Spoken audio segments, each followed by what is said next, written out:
Good day, everyone! We are pleased to welcome you to today's presentation about Dewey Decimal System. Welcome, everyone, to today's discussion on the Dewey Decimal System. I am Eleanor C. Gabales, one of your presenter. To facilitate a comprehensive understanding, our discussion will cover definition, relevance, characteristics, classification, and reading Dewey Decimal Call numbers. Now, we will begin with a definition. The Dewey Decimal System, or the DDS, is a library classification system that organizes materials by categorizing resources into a hierarchical framework based on subjects. It utilizes numbered categories with specific subcategories for precise classification. It was developed by Melville Lewis Castle Dewey, an American librarian and educator in 1876. The Dewey Decimal System drew inspiration from classification systems developed by Sir Francis Bacon, William Torrey Harris, and Natalie Battizzati. At just 21, Dewey conceived this innovative system while working at Amherst College. Today, prominent Philippine libraries, including Misamis University, Ateneo de Manila University, the National Library of the Philippines, and Kalinga State University, rely on the Dewey Decimal System for efficient resource management. Now, for Dewey Decimal System's relevance will be discussed by the next presenter. I am Lara Lalen Abisha, and now I will be tackling about the relevance of the Dewey Decimal System. When we talk about relevance, it means the quality or state of being closely connected or something is useful or related. And now, the relevance of the Dewey Decimal System or DDS is that it continues to play a significant role in how libraries organize and provide access to information, meeting the needs of users in navigating and finding resources effectively. Because before the DDS was created, the placement of books was arbitrary, meaning it was based on personal choice or random choice. Individual librarians simply placed books on how they wanted. Some libraries simply arranged books on the shelf so that they look nice without paying attention what the book was or what it contained. And so, the Dewey Decimal System holds a significant relevance in the world of library science and information management. And now, for the Dewey Decimal System's characteristics will be discussed by the next presenter. I am Christy May P. Nazaro. Now, I am going to discuss the four characteristics of a DDS or Dewey Decimal System. First will be the hierarchical structure. So when we say hierarchical structure, it is the organization of books in a library system into 10 primary classes and subclasses in order to catch the students' attentions when reading the books in the libraries. Next would be the decimal numbers. So when we say decimal numbers, it is the specific numbers in each category of books. Like for example is the science. The science located in the 500-digit numbers that the students needs to read. And the science has also its subclasses or subcategories. Next would be the adaptability.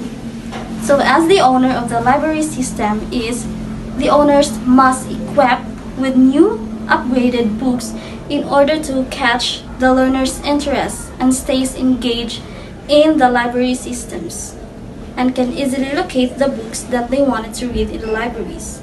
Next is the user-friendly.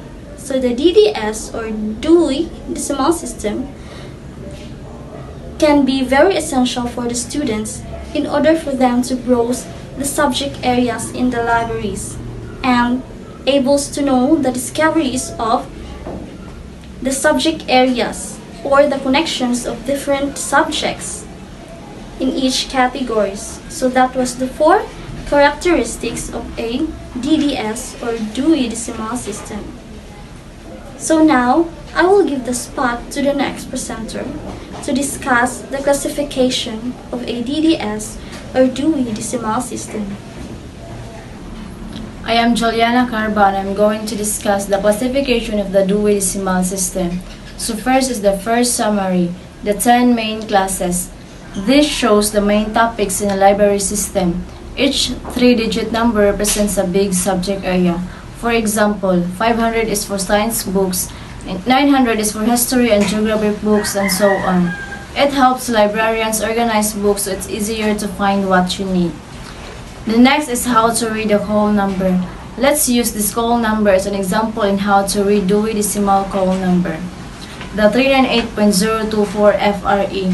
There are a lot of whole number in a Dewey Decimal System. However, we use only one for a clear understanding. So the first step is go to the 300s. This is the first step in locating a book using its whole number.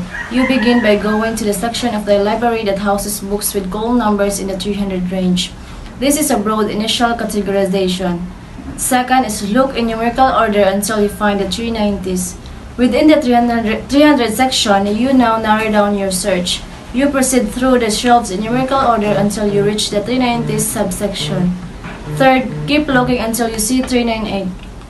Continue searching numerically within the 390s until you find the 398 range. This further refines the location of your book. Fourth, now look at the numbers after the decimal point.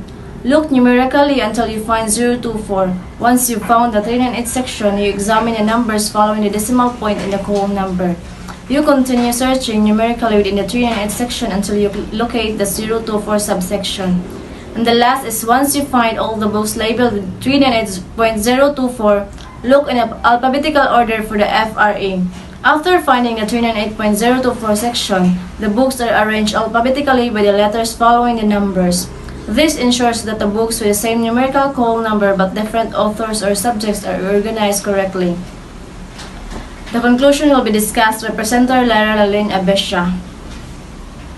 Hello again.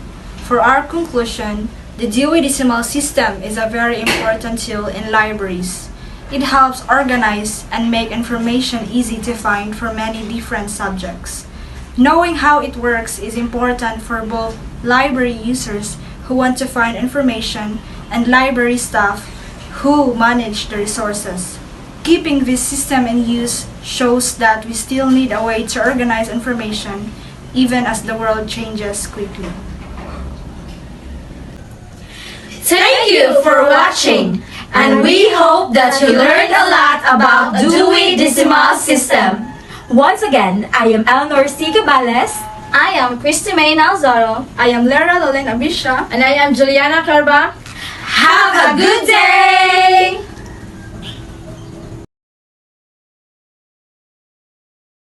Good day, everyone! We are here together with my group mates to talk about paraphrasing. Why do we need to paraphrase? What are the common mistakes in paraphrasing, and what are the guidelines in paraphrasing, or the 5 C's? So, what is paraphrasing? Paraphrasing is the act of restating someone else's ideas or statements in different words, maintaining the original meaning while enhancing clarity. It can involve altering sentence, structure, and vocabulary to provide a fresh interpretation. Paraphrasing is essential in writing to avoid plagiarism and to present information in a more accessible manner. This skill is widely used in various fields, including academia, journalism, and everyday communication, to clarify ideas, simplify complex information, or present someone else's thoughts in a new light. So here is an example of paraphrasing. So the original sentence is, "The quick brown fox jumps over the lazy dog." And the paraphrased version of that sentence is, "The fast brown fox leaps over the sleepy dogs." So in this example, the meaning remains the same, but the words and structure have been changed. Another example. Many people believe that exercise is essential for maintaining good health. And the paraphrased version is, "A lot of individuals think that staying active is crucial for preserving overall health. In this case, the core idea is preserved while using different words and phrasing. So next is, why do we need to paraphrase? Teacher Kyla will answer that question. Why do we need to paraphrase? Paraphrasing is a crucial skill in writing and communication. It involves expressing someone else's ideas or information in your own words while maintaining the original meaning. Here's a breakdown of the reasons why paraphrasing is important, building upon the points we provided.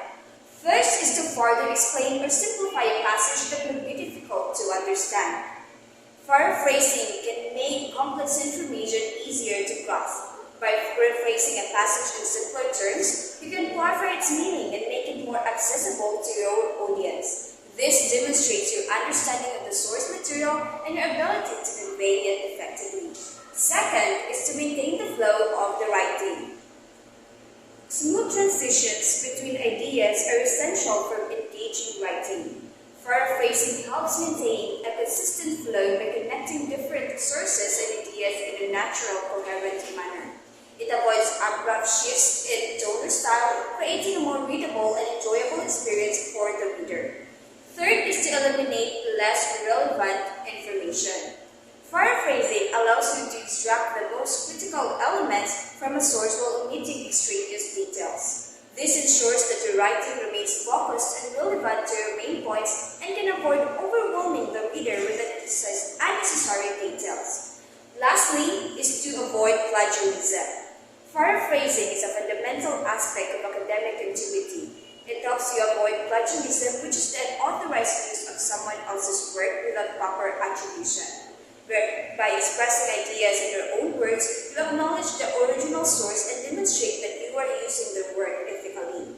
In essence, paraphrasing is not just about changing a few words. It's about understanding and conveying information effectively while upholding ethical writing practices. In line with this, there are common mistakes in paraphrasing.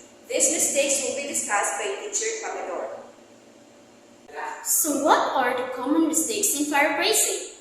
First, changing only a few words. Changing only a few words is not enough to paraphrase someone's work. You should use your own words while having the same ideas of the original text or source. You must really understand what the phrase means, then put it in your own words. Second is the copying the sentence structures. Copying the sentence structures of the original text can also lead to plagiarism.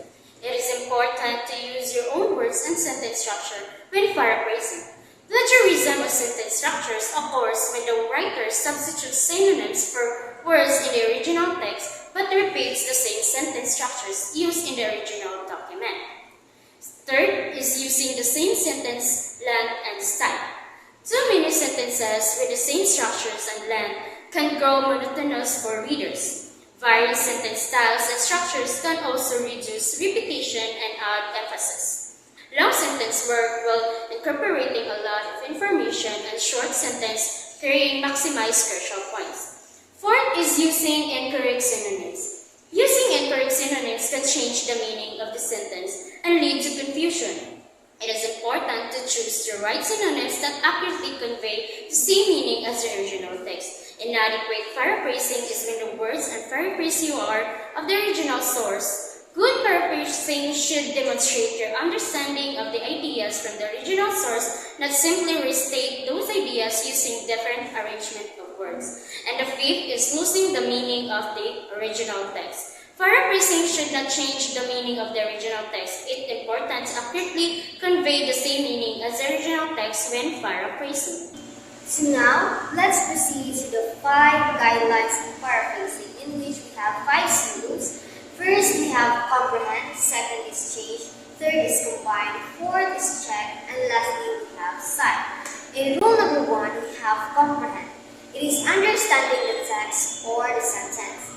Before you paraphrase, it's important to fully understand the meaning of the original text, because if you don't understand the sentence, you risk changing the meaning or leaving out important details. So here's how you do it.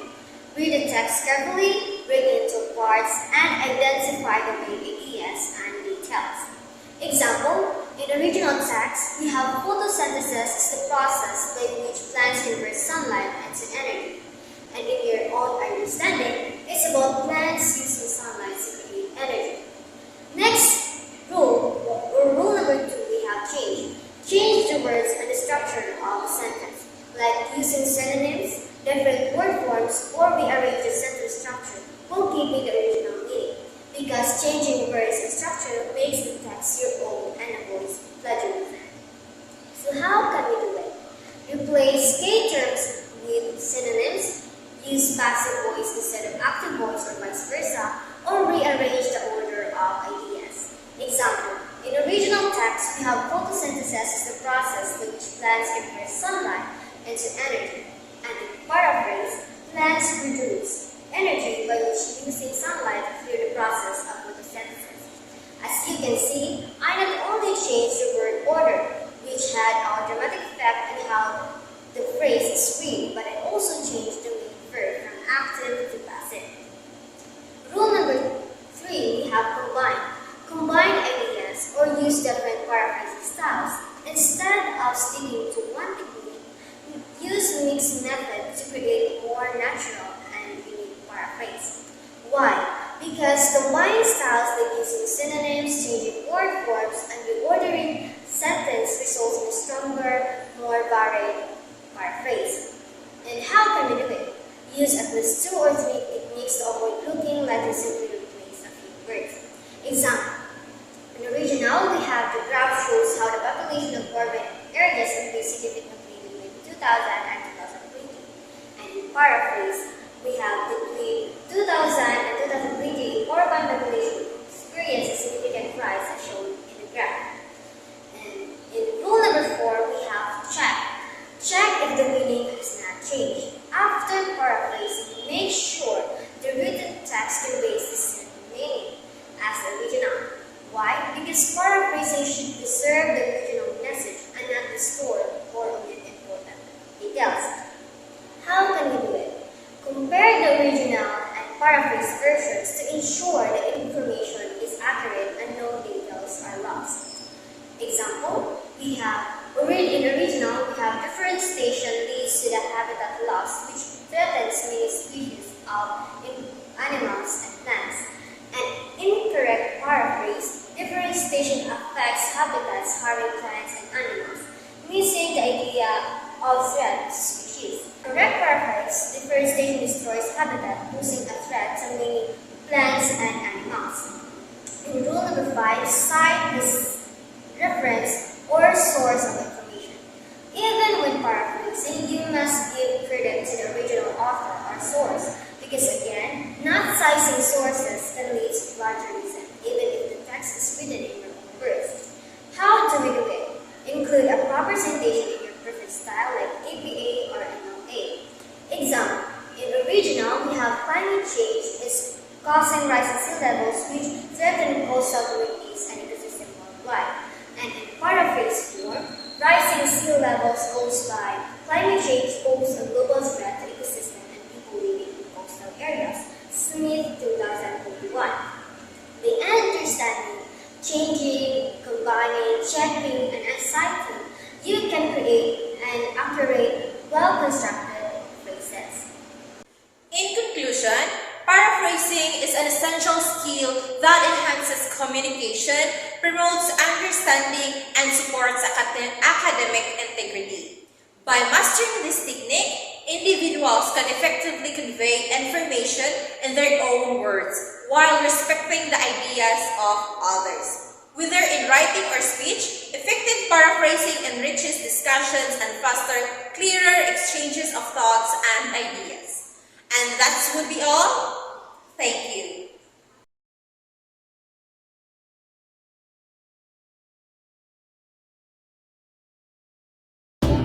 Good day everyone, we are the group 3 presenter and today we will be talking about the APA and MLA citations. But first, allow us to introduce ourselves. I am Julen H. Perquales. I am Shara Claire P. Albert. I am Jasmine Cardinho. And I am Marilyn Galusa. MLA versus APA. The MLA and APA are the two most commonly used citations. Now, what do you think is the difference between the MLA and APA? So let's tackle first the MLA, or Modern Language Association. So MLA is a style mainly used for writing, citing sources in arts and humanities subjects like literature, history, and cultural studies. It provides a clear rules on how to cite books, articles, paintings, and other works. So here are a simplified breakdown of MLA citations rules for authors. First, we have the single author. The author's name should appear in the following format: the last name, followed by the first name. Example, Henry John. The two authors list both authors' names separating them with "and." Last name, followed by the first name, and first name, last name. Example, Gillespie, Paula, and Neil Lerner. The third one, we have the three or more authors. For three or more authors, include the first author's name, followed by et al., which means and others. Last name, first name, et al. Example, Gillespie, Paula, et al. These rules helps organize information so that the readers can easily find the sources that you can refer in your work. So, APA or American Psychological Association style is a widely used formatting and citation style, primarily employed in social sciences. It's designed to ensure clarity and accuracy in academic writing, making it easier for readers to understand and follow research findings. So, in APA format, you only write out the last name and followed by the first and middle initial. So, in a single author, the format is the last name, first initial. For example, Henry, G, period. In 2 to 20 authors, the format is list all authors in the same format as above, separated by commas. Use an upper end before the last author's name. For example, Gillespie, P, period, H, period, Horn, B, period, P, period, Barry, A, period, B, period, Harlow, and B, G, period. So, beyond 20 authors, if work has more than 20 authors, list the first 19 authors, then use an ellipsis and include the last author's name. So, the difference between MLA and APA styles, while both MLA and APA style aim to give credit to original authors of your sources, they use slightly different terminology and formatting. So, MLA's work cited focuses on the specific sources you cited in your paper. APA's references list all the sources you use in your research, regardless of whether you cited them directly in the text. In APA style, it is used for sciences like natural, physical, and social sciences. While the MLA style, it is commonly used for essays and human society, culture, humanities, historical literatures, and arts. So, how do you use APA styles and text citation? For APA style, it includes the author's last name, year, and page number.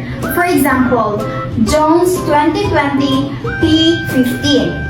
And for the MLA style, it only includes the author's last name and page number. For example, Jones 15. They have only minimal differences in terms in text citation. So in citations, APA styles, first is the author's last name, followed by the initial and title and sentence case, number period after URL. For example, Austin J. 1918, Pride and Prejudice, Newton Press. In MLA style, author's last name and followed by the first name, title in title case. Example, Austin Jane, Pride and Prejudice, Newton Press, 1918. While in formatting rules, let's have first the APA style. APA style references list titles, includes reference, while the title page is required, and running head, page number optional, running head with title in all caps. For the heading and subheadings, has a defined format. In black codes, it is used for 40 words or more. While the MLE style, the reference list titles is works cited. Title page is not required. Running head, last name, and page number. Headings and subheadings, no defined format. The black quotes is used for more or for more lines. Lastly, the capitalization. Title capitalization is important to style. In APA style, titles use title case and sentence case, major words, nouns, verbs, adjectives, adverbs, and pronouns are capitalized. While in minor words, articles, short conjunctions, and short prepositions are generally lowercase unless they start the title or follow a colon. For example, the effects of climate change on marine life. In MLA style, the most words and titles are capitalized with exceptions for articles, conjunctions, and prepositions, unless at the beginning or end of the title. And both styles requires capitalization of the first and last words of titles. For example, the effects of climate change on marine life. This example different from the APA style because in APA style, the first letter of the word is capitalized, while in MLA, most words in titles are capitalized. Lastly, APA uses sentence cases for most titles, while MLA styles consistently applies title case across all titles. To summarize it all, the MLA format was produced by the Modern Language Association beginning in 1951, while the APA format was produced by the American Psychological Association established in 1929. The MLA is usually used in English, modern languages, and film studies, while the APA is usually used in social science, medicine, and education. The main difference between MLA and APA in text citations is that the APA style's focus is on the year of the source. In MLA, only the author and page number of the source are included. For example, like the Smith 89. So the 89, the Smith is the author's last name, and the 89 is the page. In APA, the author, year, and the page number preceded by a P are included like the Smith 2021 page 89. All in all, they require citations for sources used in academic writing. You always need a citation whenever you quote, paraphrase, or summarize a source to avoid plagiarism. Take note. You acknowledge the author's writing, source, thoughts to support your claim, beliefs, and ideas.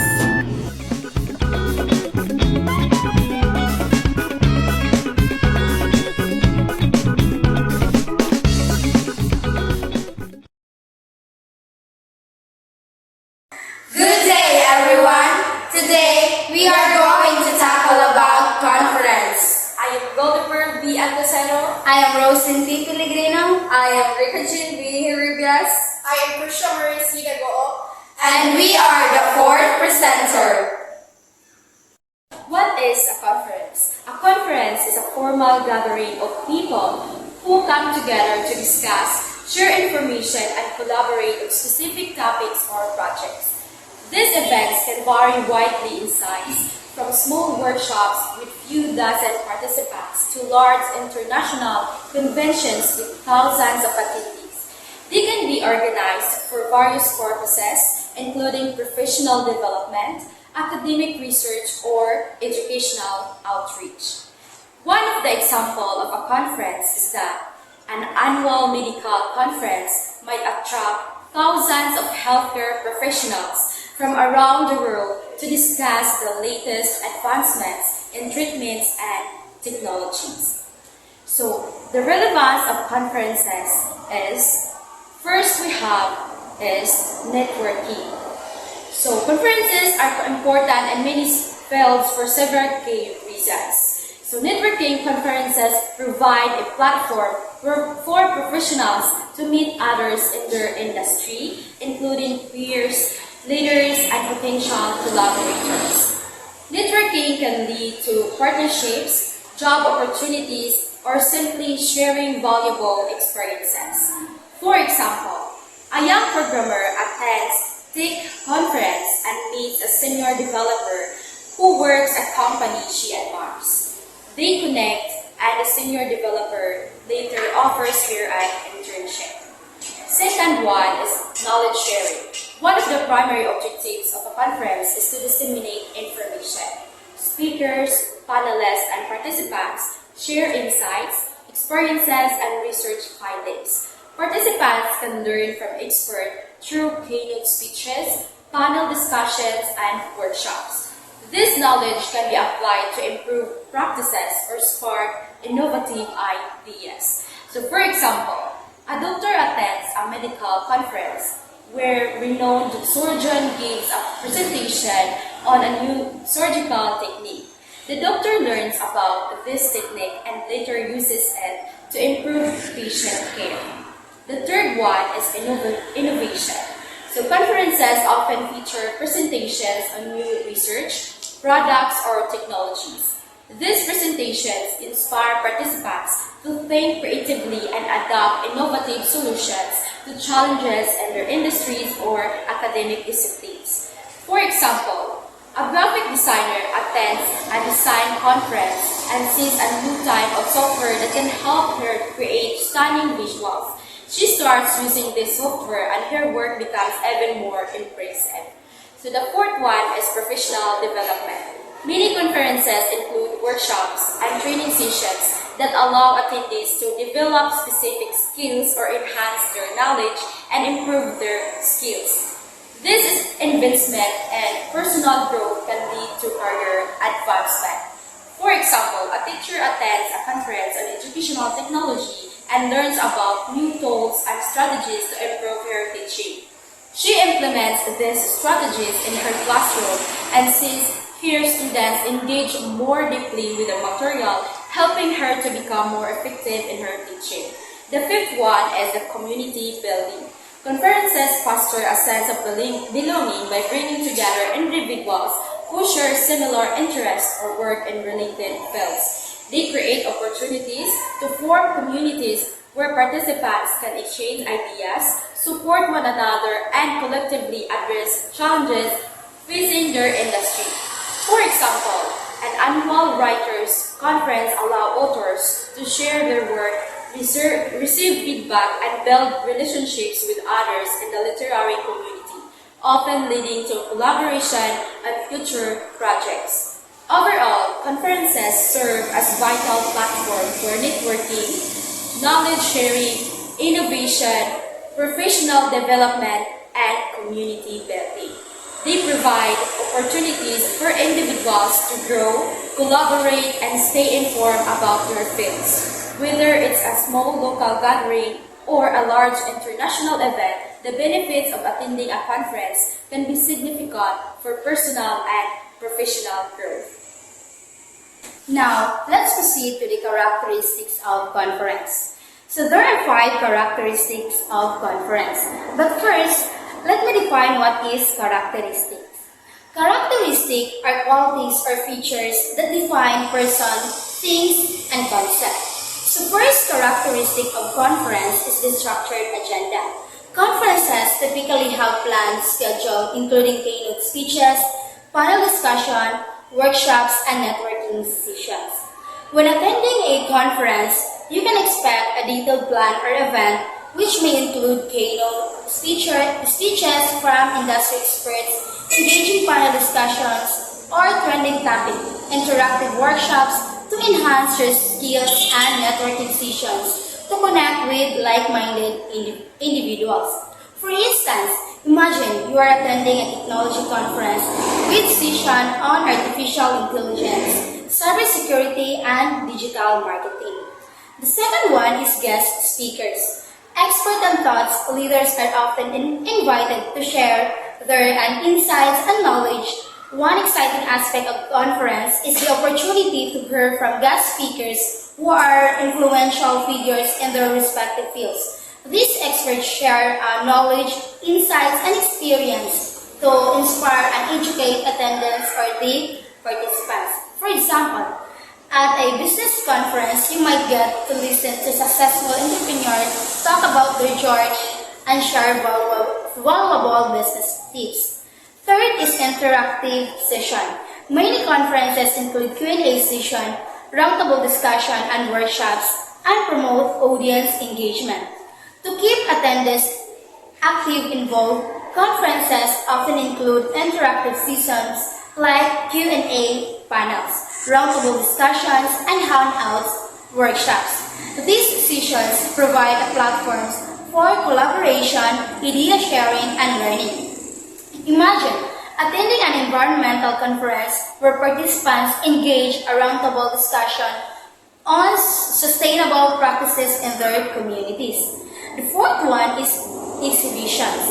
Some conferences feature booths or spaces where companies and organizations showcase their products or services.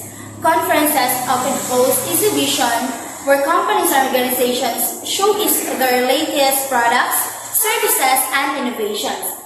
These exhibitions offer attendees a chance to explore new trends, technologies, and solutions while networking with industry representatives.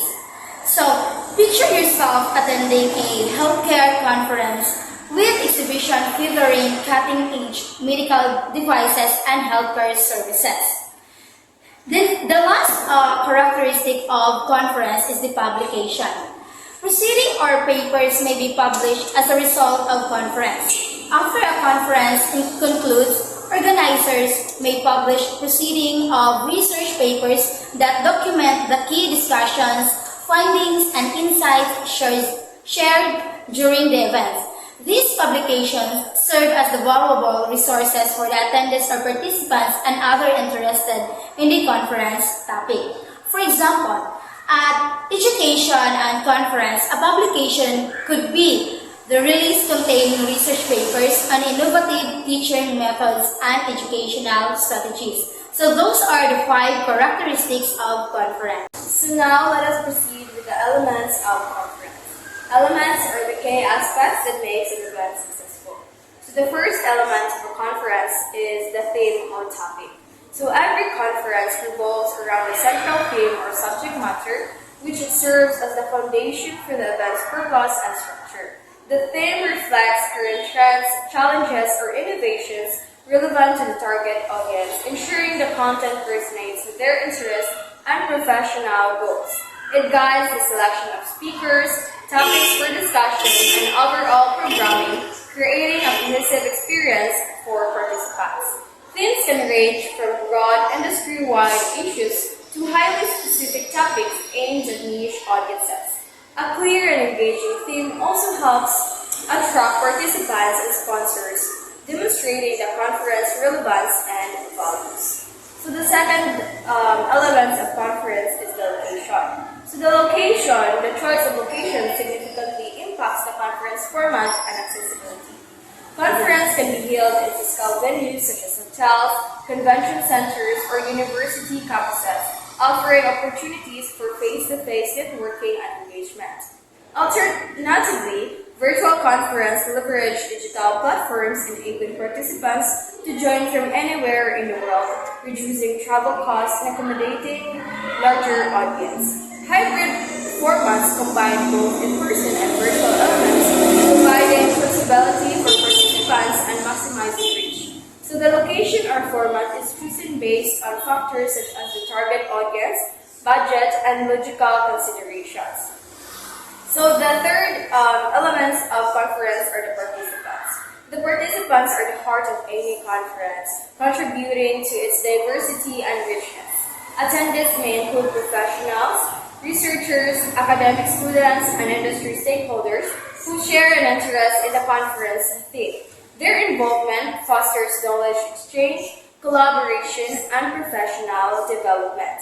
Conference often features opportunities for participants to engage actively through presentations, panel discussions, and workshops, and other networking sessions. A diverse participant base ensures a wide range of perspectives and expertise, enriching the conference experience for all.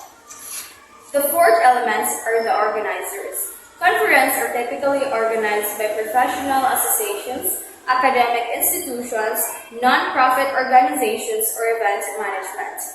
These organizers play a crucial role in planning, coordinating, and executing the event. Their responsibilities include selecting the theme, securing speakers, managing logistics, marketing the events, and ensuring a seamless experience for participants. Organizers often bring together expertise, resources, and networks to create a high-quality conference that meets the expectations of attendees and stakeholders. So the fifth element of conferences is sponsorship. So sponsorship is a vital element in funding and enhancing the conference experience.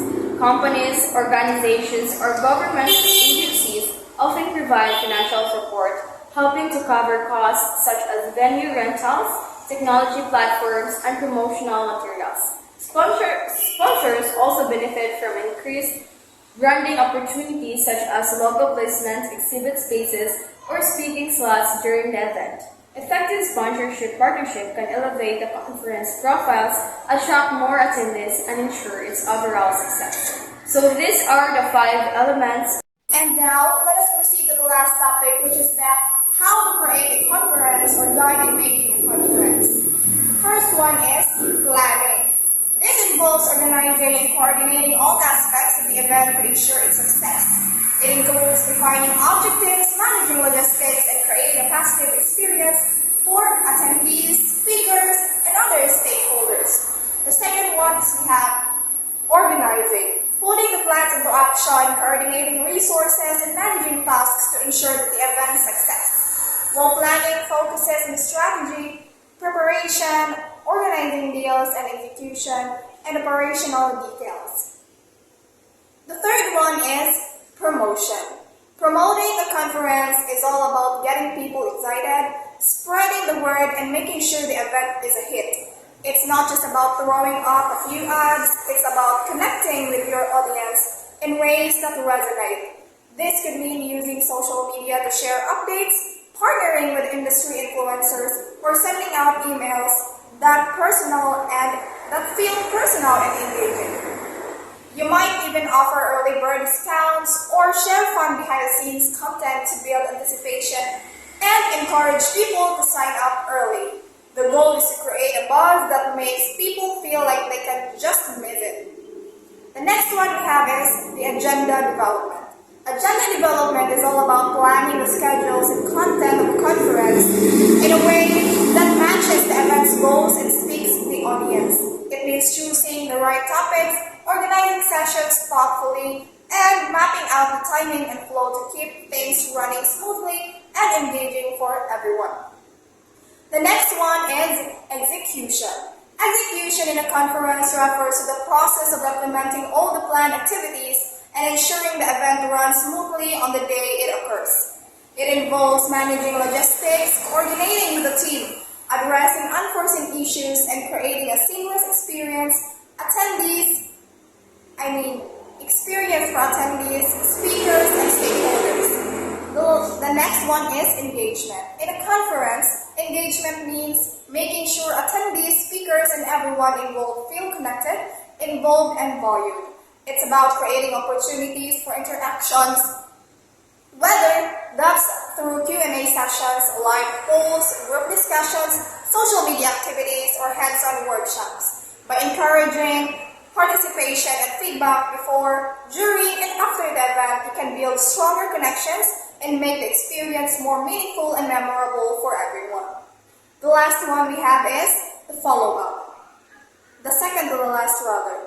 The follow-up. This refers to the actions taken after the event to maintain connections, gather feedbacks, and assesses the event's success. This also includes reaching out to attendees, speakers, and sponsors to thank them, share key takeaways or materials, and solicit feedback through surveys or emails. Follow-up helps to build long-term relationships, gather insights for future events, and ensure the conference's objectives were met. The last one we have is networking. In the context of conference, refers to the process of building and cultivating professional relationships with other attendees, speakers, exhibitors, and stakeholders. It involves engaging in conversations, exchanging contact information, sharing knowledge, and exploring potential collaborations or business opportunities. Networking at conference helps individuals expand their professional connections, gain insight from others, and fosters partnerships that can benefit both personal and organizational growth.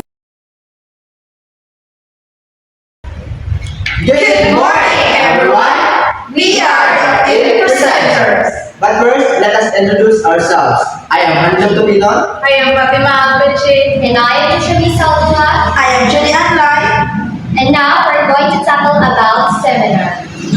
What is seminar? A seminar is an instructional method where a small group of participants engage in discussions, presentations, and interactive learning activities, typically led by an expert or facilitator. Seminars aim to educate, train, or explore specific topics promoting official thinking, collaboration, and knowledge sharing. Seminars serve a variety of relevant purposes, both for individuals and organizations. First is professional development. Seminars offer opportunities for continuous learning and skill enhancement, keeping professionals up to date with the latest trends, advancements, and best practices in their field.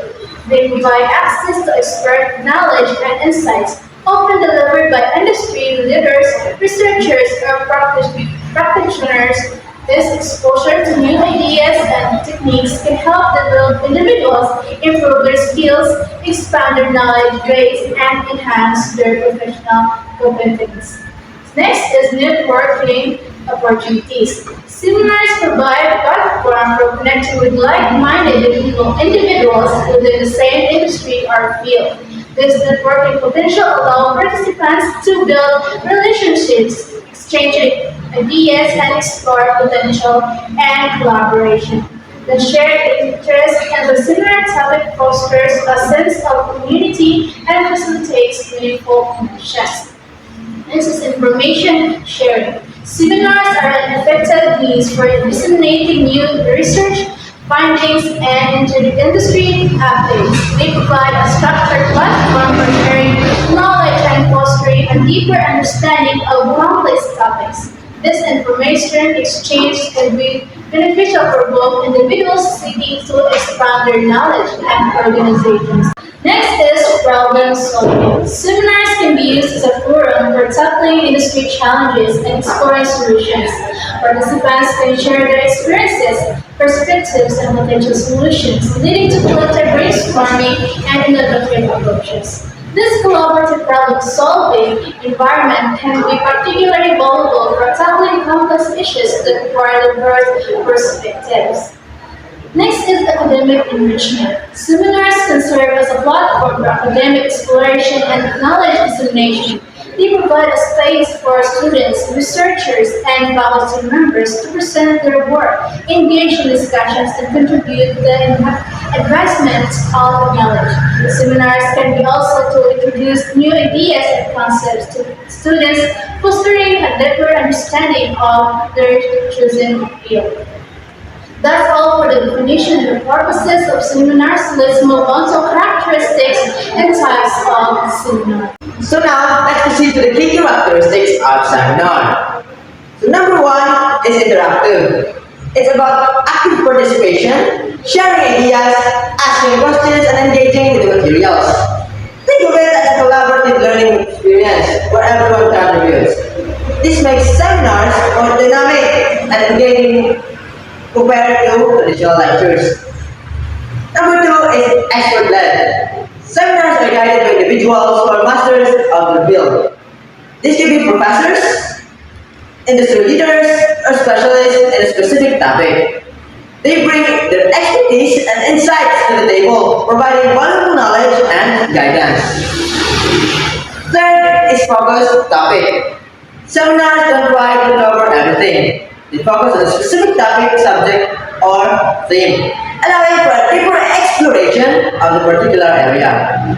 This means you'll gain a true understanding of this chosen topic rather than just skimming the surface. Number four is group small group setting. Seminars are typically held in smaller groups, creating an intimate and collaborative learning environment. This allows for more personalized interaction, easier communication, and a sense of community among participants. Number 5 is flexible format. Seminars can be structured in various ways to suit the topic and the learning objectives. They might include presentations, workshop, panel discussions, debates, or a combination of these elements. This flexibility allows for more engaging and varied learning experience. Now let's proceed to the different types of seminars. So number 1 is academic seminars. It's all about sharing, discussing, and advancing knowledge with a specific academic field. They provide a platform for researchers, professors, and students to present their research findings, engage in critical decisions, collaborate on their new ideas, define methodologies, stay updated on the latest developments, and in essence, academic seminars are a vital part of the academic process, fostering intellectual growth, critical thinking, and balance of knowledge in various disciplines. Number 2 is the professional development seminars. These are all about boosting your skills and knowledge for a specific profession or industry. They might cover topics like project management, financial analysis, or public speaking, all with the goal of making better professionals. Imagine a seminar for nurses or new patient care techniques, or a seminar for marketing professionals on the latest trends in social media. Number 3 is conference seminar. Picture a large gathering of professionals in a particular field. These seminars are part of conference, offering multiple presentations, keynote speeches from renowned experts, and plenty of networking opportunities. Imagine the impact of conference and seminars on artificial intelligence, cybersecurity, or blockchain technology. Number 4 is the online webinars seminars. These are the digital version of traditional seminars. They deliver educational content remotely, often through platforms like Zoom and or YouTube. You can join from anywhere in the world, making learning flexible and accessible. Imagine an online seminar providing effective resumes or webinar on the latest developments in renewable energy. 5th is the workshop seminar. These are all about hands-on learning. They provide practical learning, training, and experiential learning opportunities, allowing you to apply what you learn in real-world setting and to imagine a workshop on digital photography where you learn how to use different cameras and editing software, or workshop on coding where you build a simple website. So you see, seminars come all shapes and sizes, catering a different learning needs and interests. Whether you're a student, a professional, or just someone eager to learn. Now let's proceed to the key elements of a successful seminar. First, let's have clear objectives. Without defining learning outcomes and goals, the seminar's loss of direction, participants will know what to expect and the content may be irrelevant or scattered. Clear objectives provide a roadmap for the both organizers and participants. Next, let's have a relevant content. If the content isn't related to the objectives or isn't engaging, participants will lose interest. Relevant and informative materials ensures the seminar stays focused and provide valuable knowledge. Next is effective facilitations. A skilled facilitator guides the learning process, ensuring smooth translations, managing the discussion, and addressing questions effectively. Without this, the seminar could become chaotic and unproductive. Next is participative atmosphere. Active engagements and discussions enhance learning. Participants retain information better when they effectively participate and share their thoughts. A passive seminar is less likely to be effective. Next is evaluate mechanism. Assessing learning and gathering feedback are essential to measure the seminar's success and identify areas for improvement. Without evaluation, there's no way to know if the objectives we meet or how to improve future seminars. In short, these key elements work together to create a structured, engaging, and effective learning environment. They make sure the seminars achieves its goals and provides a valuable experience for participants. Now we are done to key elements of a successful seminar. And now, let's proceed to preparing for seminar. First, define objectives. Clearly establish seminar goals and outcomes. When planning a seminar, it's crucial to define your objectives. This involves clearly outlining the specific goals you hope to achieve and the desired outcomes for the participants. Second, choose engaging facilitators. Select experts with strong presentation skills. When planning to have a seminar, it's crucial to choose engaging facilitators. This means selecting experts who not only possess relevant knowledge but also have strong presentation skills, ensuring an effective and captivating experience for attendees. Prepare relevant materials. Distribute concise, informative resources. It describes a two-step process for knowledge sharing. First, you gather materials that are relevant to the intended audience. Then, you present these materials in a clear and concise way, ensuring they are easy to understand and provide valuable information. Third, encourage participation. Foster open discussion and interaction. It highlights the importance of creating a welcoming and inclusive space for discussion. Encourage participation. Suggest actively inviting people to contribute their thoughts and opinions. By fostering open discussion and interaction, you aim to create a dynamic environment where ideas can be freely exchanged and explored. Evaluate effectiveness. Gather feedback and assess learning outcomes. Evaluate effectiveness means judging how well something works. To do this, you gather feedback from people who have used and assessed the learning outcomes. By analyzing the information, you can understand what worked well, what didn't, and how to improve things for the future. Follow-up. Provide additional resources or support post-seminar. It suggests providing participants an additional materials, tools, or support to reinforce the learning experience and help them apply the knowledge gained. This could include access to online resources, follow-up workshops, or individual coaching sessions. Promote networking. Facilitate connections among participants.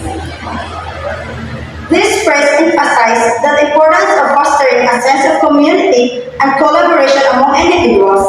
It suggests creating opportunities for participants to interact, share ideas, and build relationships. By encouraging networking, the aim to facilitate the exchange of knowledge, resources, and support, ultimately leading to greater outcomes for all involved.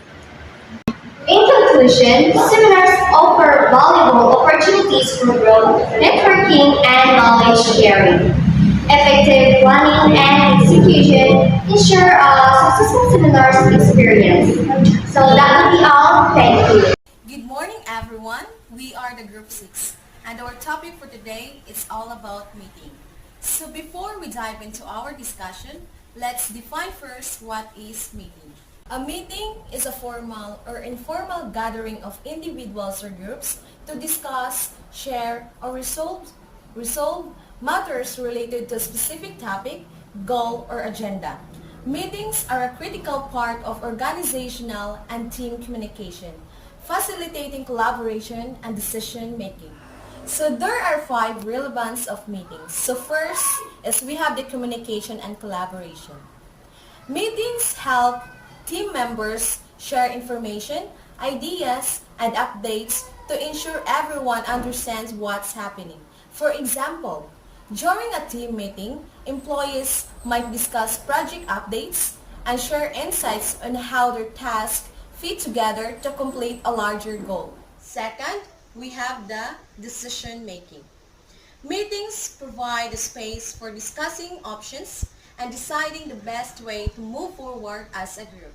For instance, a school staff meeting might involve teachers and administrators deciding on a schedule for an upcoming parent-teacher conference. Third is we have the problem solving.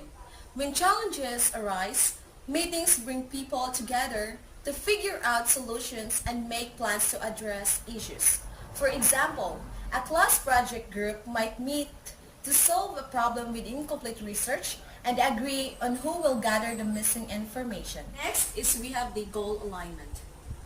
Meetings ensure everyone knows the group's goals and works together to achieve them. For example, a sports team might hold a meeting before a tournament to discuss their strategy and make sure everyone understands the rules. Lastly, we have the feedback and accountability. Meetings are a time to review what's been done, give feedback, and hold people accountable for their task.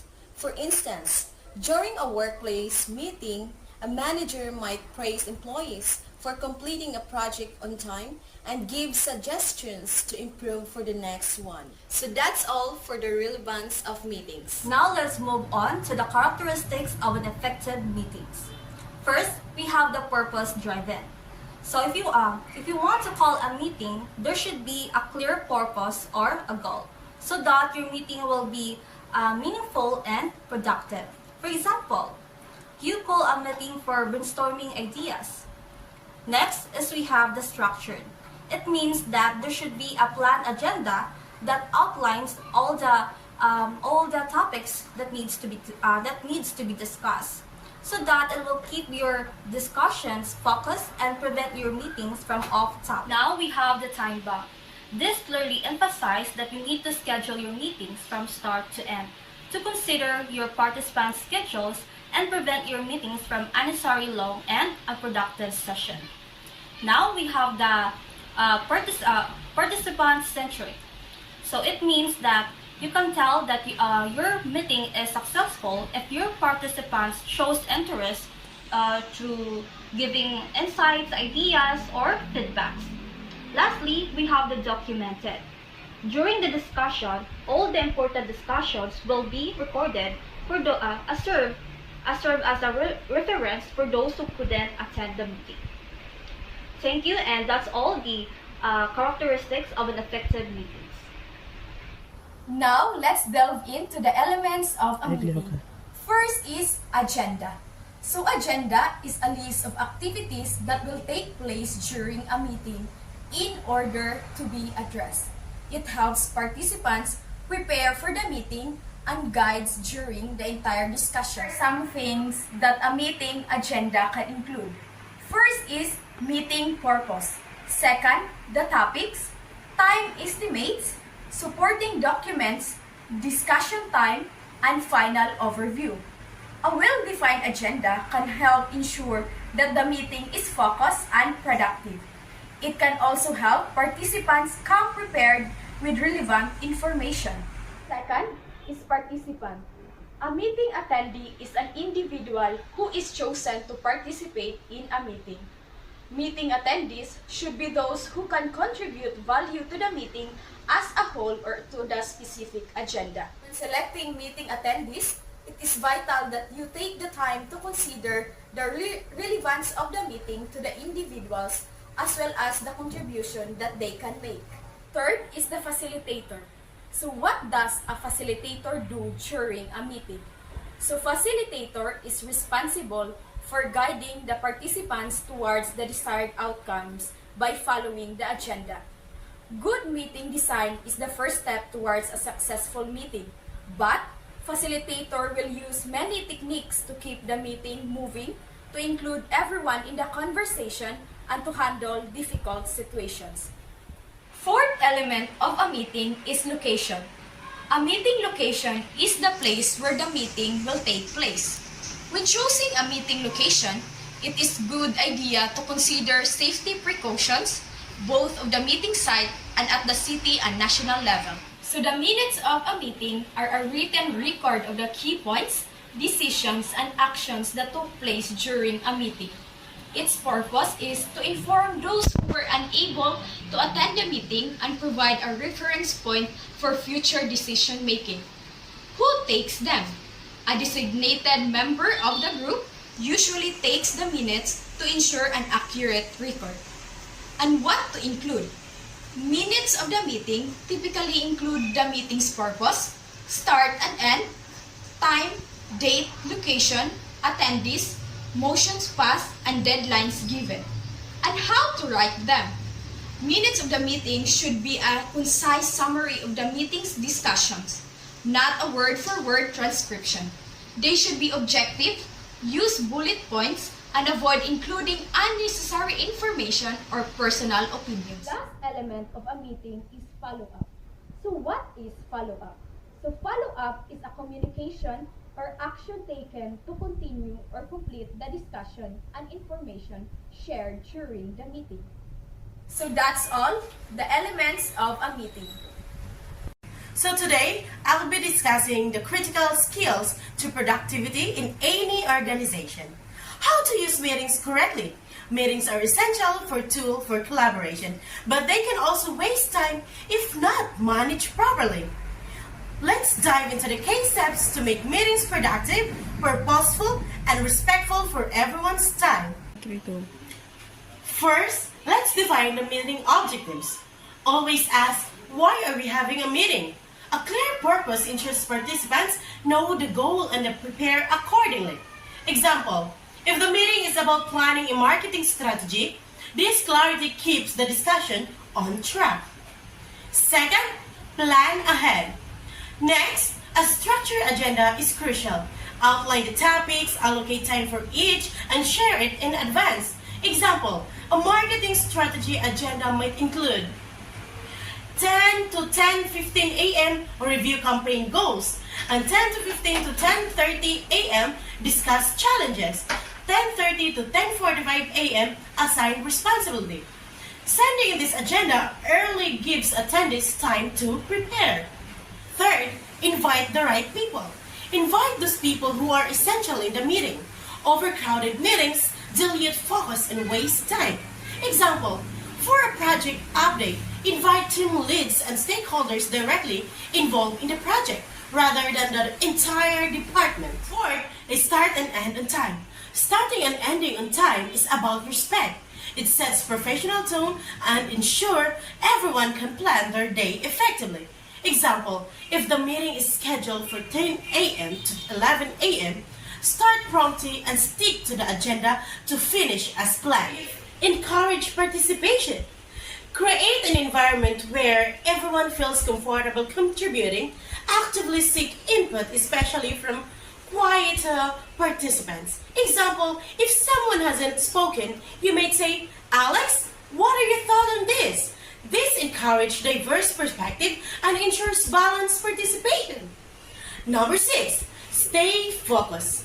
Stick to the agenda, avoid going off topic as it wastes time and energy. Example, if someone brings up an unrelated topic, gently redirect by saying, that's important, but let's table it from another meeting and focus on today's agenda. Number 7, document proceeding. Take detailed notes to capture decision action items and key points.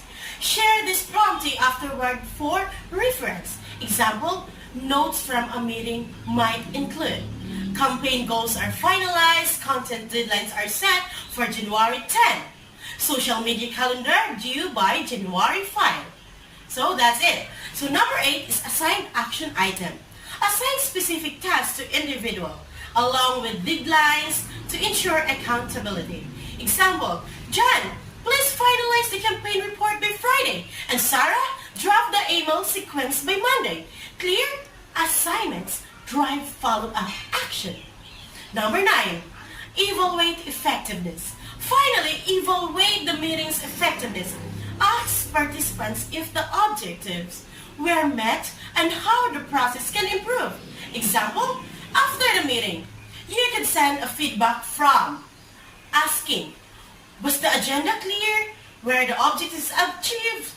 Any suggestion for improvement? In conclusion, by following these steps, meeting can become a powerful tool for collaboration rather than a drain on time. Define the objectives. Plan ahead. Invite the right people. Respect time. Encourage participation. Stay focused. Document proceedings. Assign action item. And always evaluate effectiveness. Remember, a well-run meeting can energize a team and more projects forward, while a poorly run one can do the opposite. Let's strive to make every meeting count. And that's conclude our topic today. Thank you and God bless.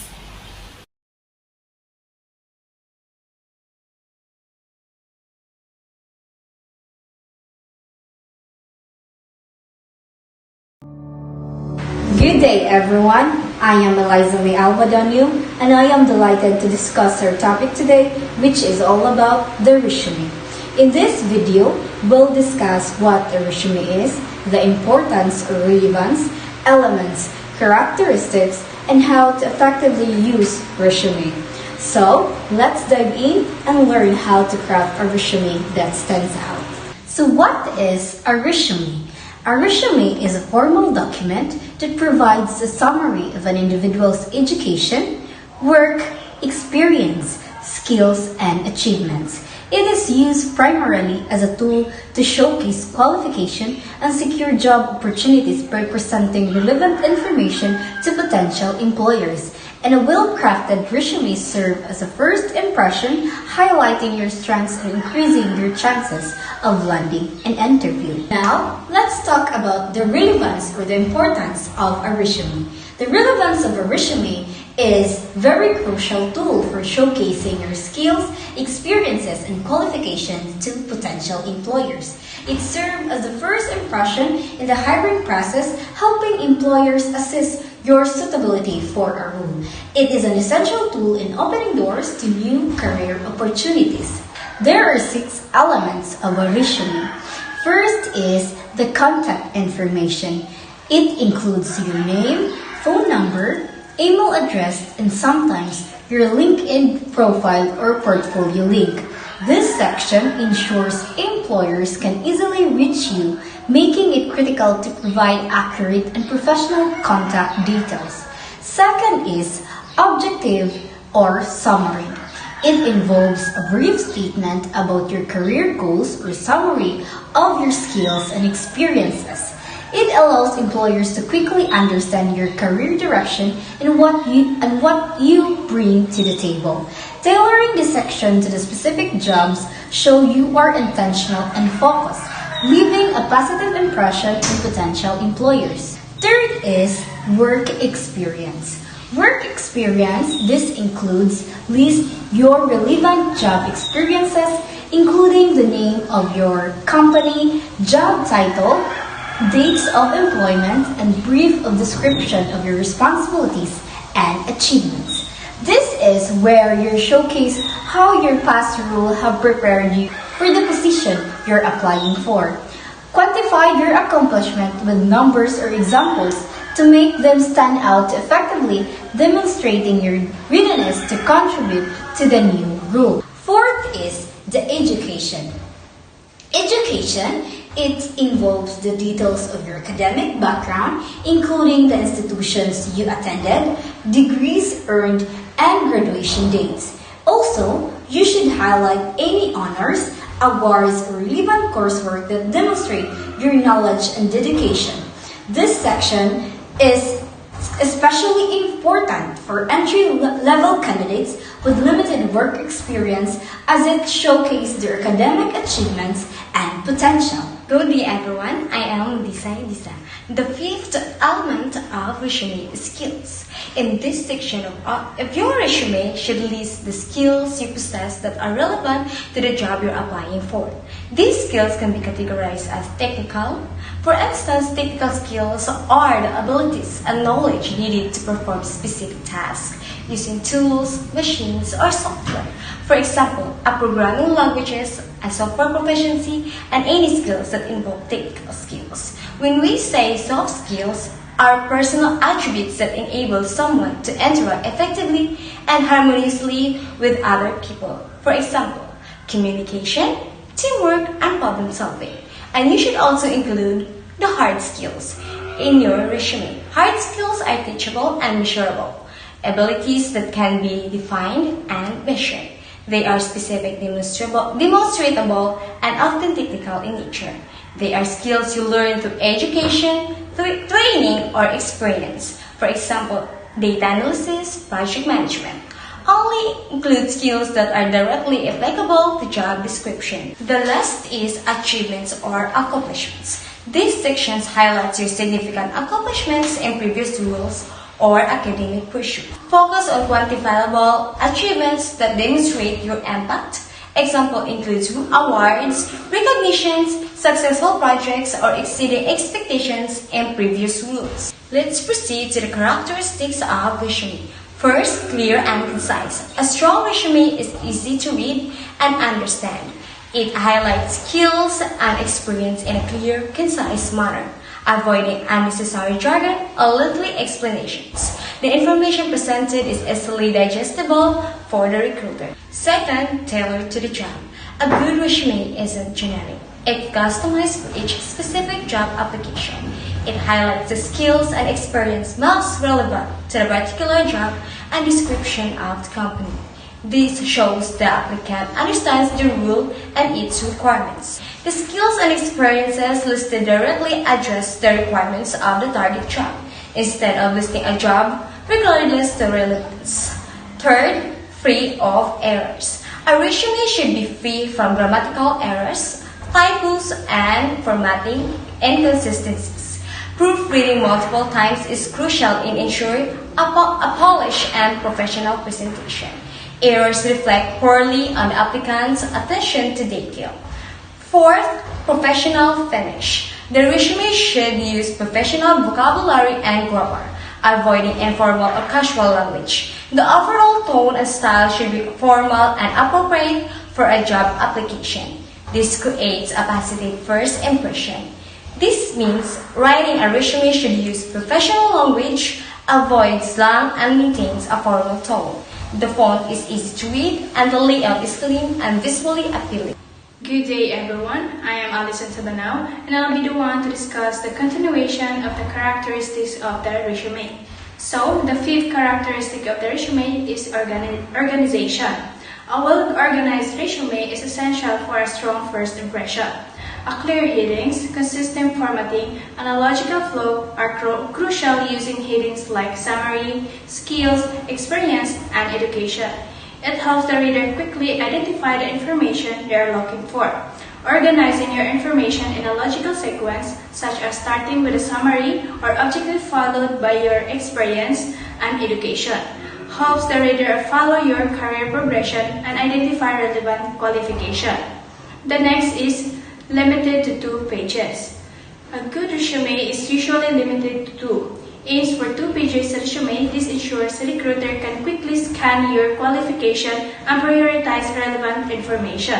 Now, let's proceed to how to use the resume correctly. First, choose the right format. A format is a style and order in which you display information on your resume. So, we have 3 commonly used resume formats. First is the chronological resume format.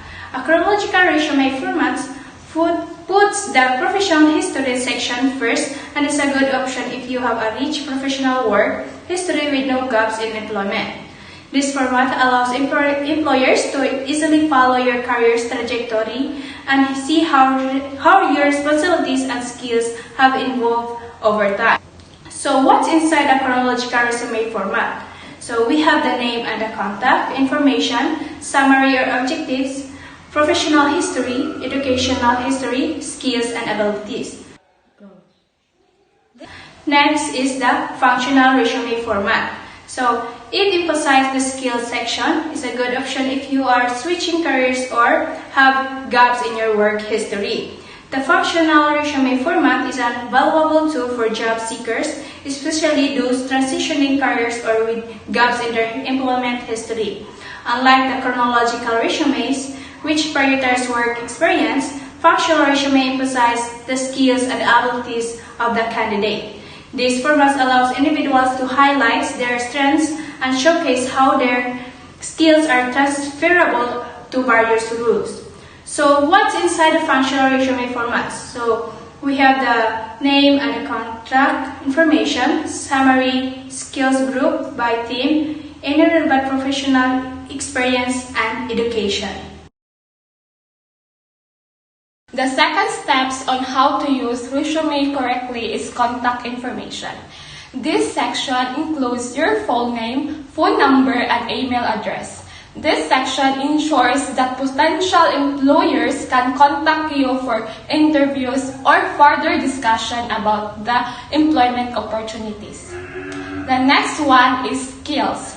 This section should list down and describe the skills that make you a strong candidate for the position. Highlight the skills that directly align to the job requirements that the employers need. This paragraph should demonstrate your value to the potential employer and how you contribute to the company's success. The fourth one is resume objectives. It's a concise statement that at the beginning of your resume that outlines your professional goals and how your skills and experiences align with the specific role and the company you are applying for. A strong resume objective should clearly state your desired position and how your skills and experiences can benefit to the company. The fifth one is format. Format is to maintain the professionalism and visually appealing resume, ensure formatting throughout the document. Use the same font, size, style for all the text. Format enhancing the overall professionalism of the resume, making it easier for the hiring managers to quickly scan and understand your qualification and experiences. The last one is proofread your resume. To ensure that resume is professional and no mistakes, review for any spelling, grammar, and punctuation mistakes.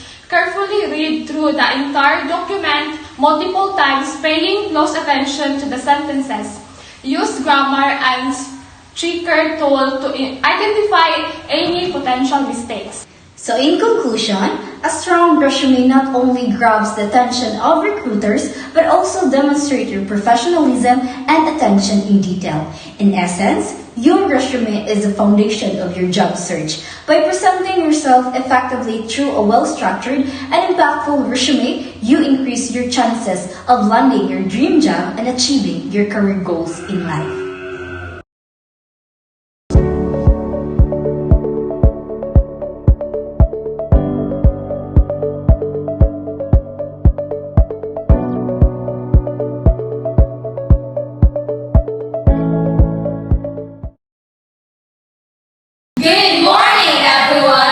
We are the 8 presenter. Before anything else, allow us to introduce ourselves. I am Sunshine Tabar. I am Novelit Faye Binondo. I am Ricabe Espiritu. And I am Clarissa Manalili.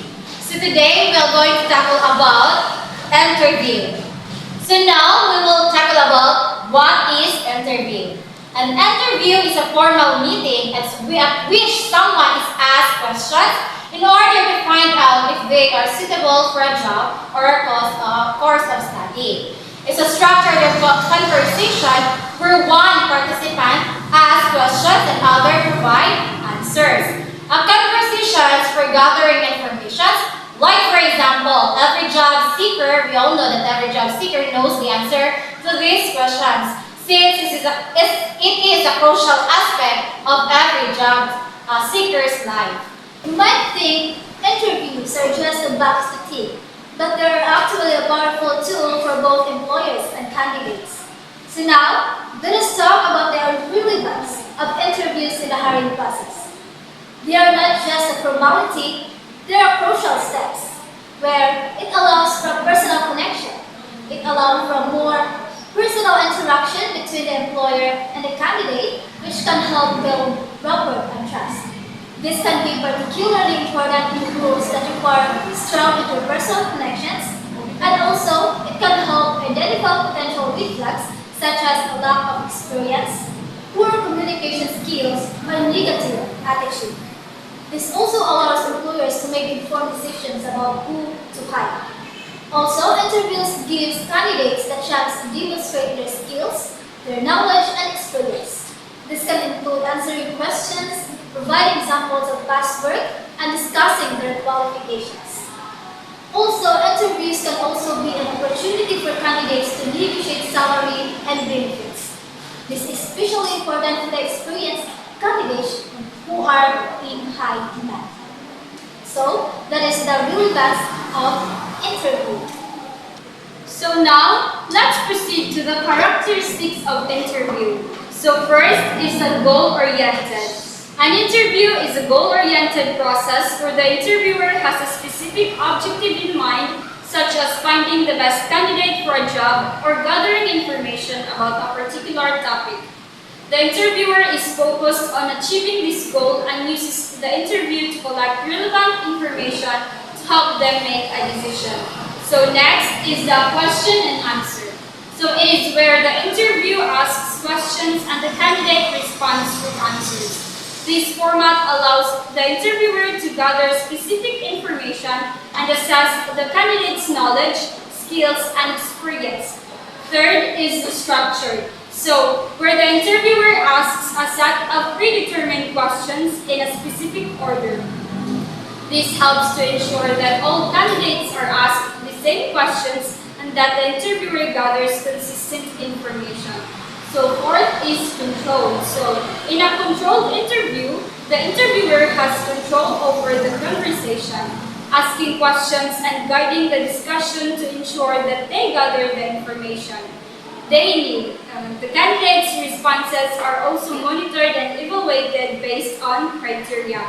So lastly is the unbalanced. So an unbalanced interview is one where there is an imbalance between the amount of information gathered from both parties.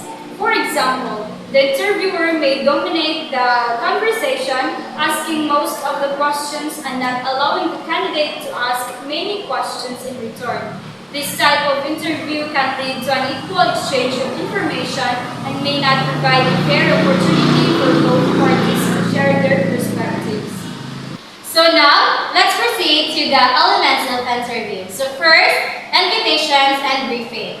Make sure all candidates who make it to the interview round get the same invitation, including the briefing of what to expect from the interview. How many people they talk to, how long the interview will probably last, whether or not they need to prepare something beforehand, what documents they need to bring, and etc. Second, setting the stage. This is a practical show. Where do you want to interview people? Who will be interviewing the candidates? If it's a video interview, what is the best place to make the call?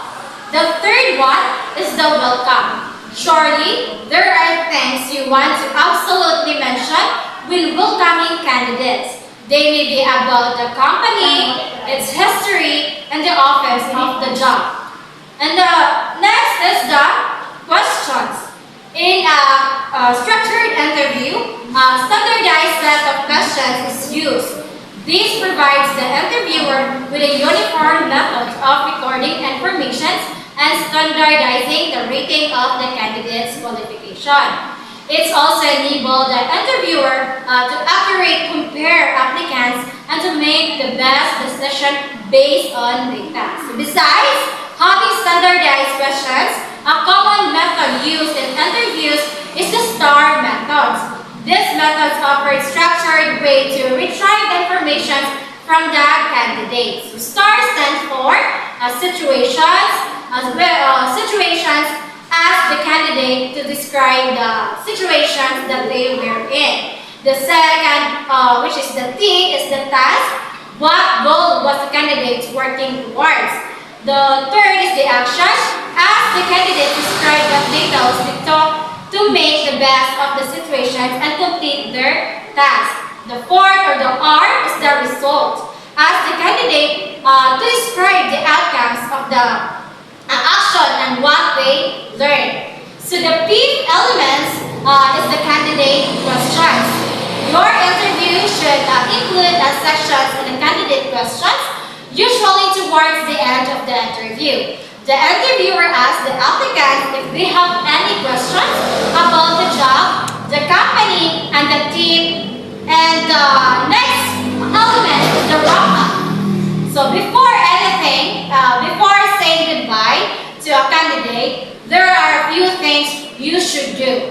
First of all, thank them before their time. Second, tell them what the next steps. When will they know whether or not they made it to the next stage or the selection process? What is the next stage and how will they hear from you? By email, by phone, or etc. So the third, ask them if you haven't done so earlier into this process, who their references and how you can reach those people.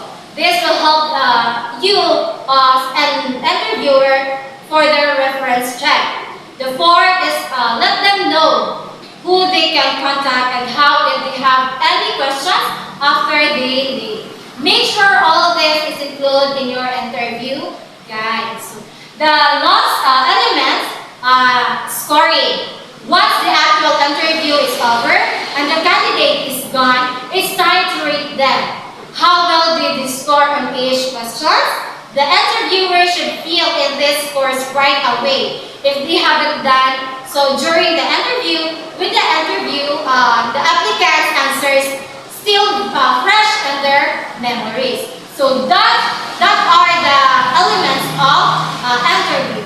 Okay, so now let's proceed on how to use it correctly. So using interviews effectively unlocks valuable insights, enables information, decision making, and builds meaningful relationships. Failing to do so can lead to wasted time, inaccurate conclusions, and missed opportunities. So here's the steps on how to use it correctly. So first, set clear objectives. Before the interview, define the purpose. What information do we need? And what decisions will be based in the interview? This ensures focused questioning and efficient use of time. The second one is we need to ask clear and concise questions to avoid ambiguity. Use simple language and structured questions to elicit direct answers. Open-ended questions are useful for in-depth information, but be prepared to guide the conversation if it strays. The third one is to maintain a respectful and neutral tone. This is to create a comfortable atmosphere. Listen effectively, show empathy, and avoid interrupting. Your tone should be professional and unbiased regardless of your personal opinions. The fourth one is to be mindful of time. As an individual, we need to respect the interviewer's schedule, stick to the allotted time, and end the interview politely when finished. And also, efficient questioning helps manage time effectively. Last one is we need to document the conversation. This is to take detailed notes during immediately after the interview. Record the interview with also the permission. This is for accurate recall. This also ensures you how to have a complete record of analysis and future process. In conclusion, an interview is a valuable tool for gathering information, evaluating qualifications, and understanding the different perspectives. It serves as an important process in various contexts and helps establish communication between individuals. That would be all. Thank you. Good morning, everyone. Today we're discussing an important skill that everyone needs at some point, the application letter. But before anything else, allow us to introduce ourselves. I am Mary Rose Gabales. I am Jalpay Balas. I am Dayamarie Cabantugan. And I am Christy May Marikit. First, we will also going to tackle the definition of application letter. Second, the relevance of application letter.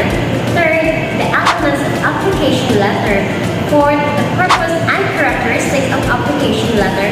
Fifth, how to make an application letter. And lastly, the conclusion. Without further ado, let's get started. What is an application letter? Another words we can describe for application letter is your personal introduction to a job. An application letter is a formal document that you submit as part of your job application. It's like a personal introduction that complements your resume. When your resume is a list of your qualifications, the application letter explains those qualifications and shows how they relate to a specific job you're applying for. Moving on forward, let's have the relevance of application letter. Why is it important? First, it personalizes your application. It allows you to tailor your application to the specific job and company, making it more relevant and engaging. You can refer particular details from the job description and explain how your skills and experiences align with the company's goals. By personalizing your letter, you show the employer that you've taken the time to understand their needs and that you're genuinely interested in the position. Next, it highlights your communication skills. A well-written application letter demonstrates your ability to communicate effectively.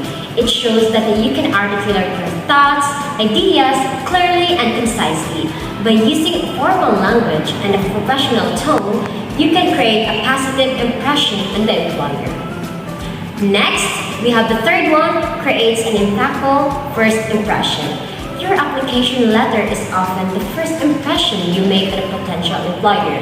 A well-written letter can create a positive and lasting impression, making you stand out from other applicants. By highlighting your unique skills and experiences, you can create a positive image of yourself and increase your chances of getting an interview. So now let us proceed to the key elements of an application letter. First is a header. The header is the most basic but essential part of an application letter. It includes your contact information, the name, address, phone number, and email, and the recipient's contact information, the title, name, company name, and address. So this section helps the recipient identify who the letter is from and how to get in touch with you. Second is the salutation. A formal salutation is crucial in setting the tone for the rest of the letter. You should address the recipient by their title, Mr., Miss, Mrs., or Doctor, followed by their last name. For example, Dear Mr. Smith or Dear Miss Johnson. Avoid using first names unless you're certain it's appropriate or if you've been specifically instructed to do so. Third is the introduction. The introduction should be brief and to the point. It's an opportunity to introduce yourself and state the purpose of your letter. Keep it concise and avoid lengthy sentences. A good introduction should grab the reader's attention and make them want to read more. Fourth is the body. The body of the letter is where you showcase your qualifications, skills, and achievements. This section should be well structured, easy to follow, and free of errors. Break down your experience into relevant sections or bullet points to make it easy for the reader to start. Fifth is the conclusion. The conclusion is where you reiterate your interest in the position or opportunity. Summarize your key points and state your enthusiasm for the role. This section should leave a lasting impression on the reader and make them want to discuss your application further. Lastly, the closing. A polite closing is essential in wrapping up your letter. choose a sign of that professional and friendly, such as sincerely or best regards. Avoid using overly casual closings like thanks or cheers. So in summary, the header and salutation set the stage for your letter. So ensure they are accurate and professional. In the introduction, quickly grab the reader's attention. State who you are and why you write. The body is where you provide examples for your skills and achievements. Finally, close by thanking them for their time and expressing eagerness to discuss further. A well-crafted application letter should have a clear and concise structure, with each section serving a specific purpose. By following these key elements, you'll be able to create a compelling letter that showcases your skills and increases your chances of getting noticed by the recipient. So now, let us proceed with the purpose of an application letter. So we have here three purposes of an application letter. First, to formally express the interest in the position. So an application letter serves as a professional introduction to the employer or institution. It officially signals your intent to apply for a specific role or opportunity. This is like a chance or an opportunity to communicate directly with the hiring manager, showing that you have taken the time to research the position and are genuinely interested. So unlike resume, which is a factual summary of your qualifications, the application letter adds a personal touch. It allows you to explain why you are interested in the role and how it aligns with your career goals. So next is to emphasize your qualifications and suitability. So the main body of an application letter focuses or highlights your qualification, skills, and experiences in a way that it directly addresses the requirements of the position. So this is your opportunity to connect your background to the job description, showcasing how your specific capabilities make you the ideal candidate. For example, if the job requires project management skills, you could write, "In my previous role as a project coordinator at ABC company, I successfully managed a team of 10 overseeing projects from conception to delivery. So my leadership ensured a 20% increase in efficiency and a reduction in cost." So this section should answer the employer's question, why should we hire you, or what qualities you possess that makes you fit for this job. So by clearly aligning your qualifications with the needs of the role, you demonstrate that you are not just a qualified, but also a well-prepared to contribute. So lastly is to request an interview or further discussion. So the conclusion of an application letter is where you take a proactive step. So after showcasing your qualifications, you invite the recipient to continue the conversation through an interview or meeting. So this request demonstrates confidence and initiative while showing your eagerness to discuss your potential contributions further. So for example, I would welcome the opportunity to discuss how my background in the customer relationship management and could continue to your team's success. Please feel free to contact me at your earliest convenience to arrange an interview. In this section, it is very important to remember the needs to express gratitude for the opportunity to apply. It is also important to provide your contact information clearly, and lastly, be polite but confident at the same time. So this final step leaves the employer with a clear action item contacting you for the next stage in the process. So a well-crafted closing demonstrates professionalism and reinforces your enthusiasm for the possession. So what are the characteristics of a strong application letter? So first we have here is professional tone. So there should be a maintain between formality and approachable. So a strong application letter strikes a balance between professionalism and approachability. It uses formal and polite language appropriate for workplace communication while still sounding natural and engaging. So it should also avoid overly complex words or jargon that might confuse the reader.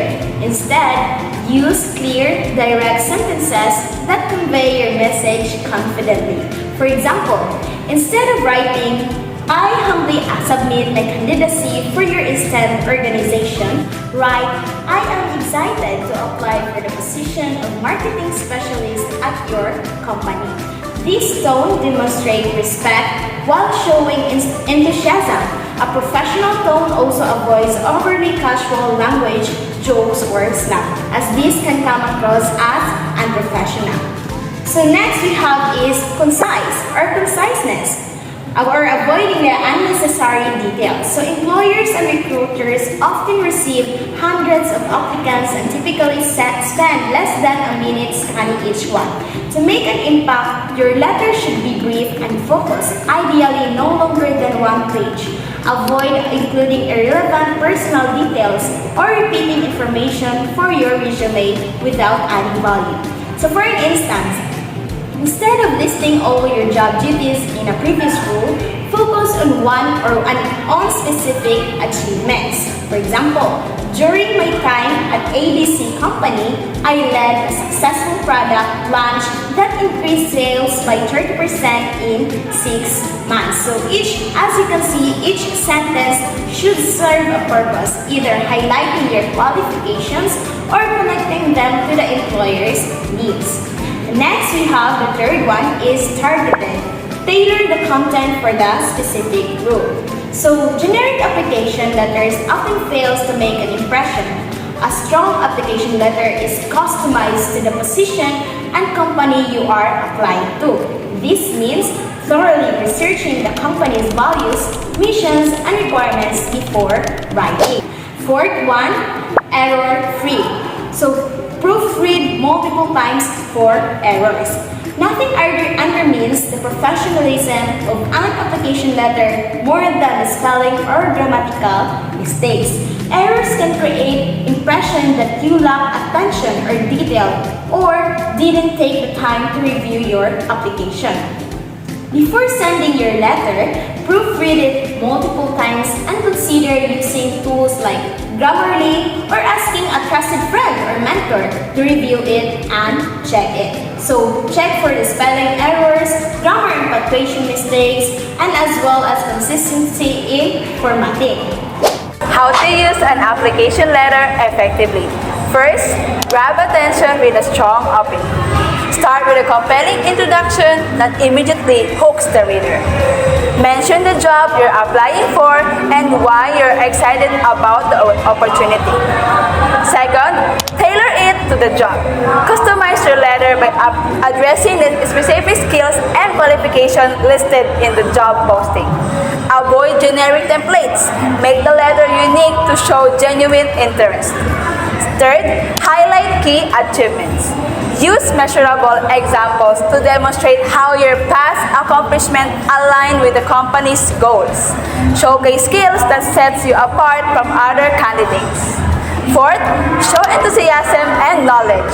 Display your enthusiasm for the role by mentioning what excites you about the company. Refer to the recent company projects or values to show you've done your research. So, application letters are essential for professional communication. Application letters serve as a key element of professional correspondence, particularly in job applications. They are often the first impression that potential employers have of candidates. An effective written application letter conveys professionalism, attention to detail, and respect for the hiring processes, playing a crucial role in setting candidates apart in a competitive job market. To conclude, a strong application letter isn't just about following a template. It's about communicating your unique strengths and enthusiasm for the role. A good application letter goes beyond merely filling in the blanks of a generic template. It should reflect your authentic self and your personal experiences. It is your chance to tell your story, why you are passionate about the industry, how your background has prepared you for this role, and what motivates you to join that particular company.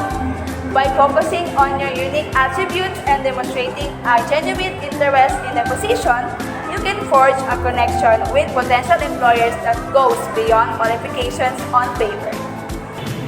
So that ends our discussion today. Hope you have learned a lot and have a great day ahead.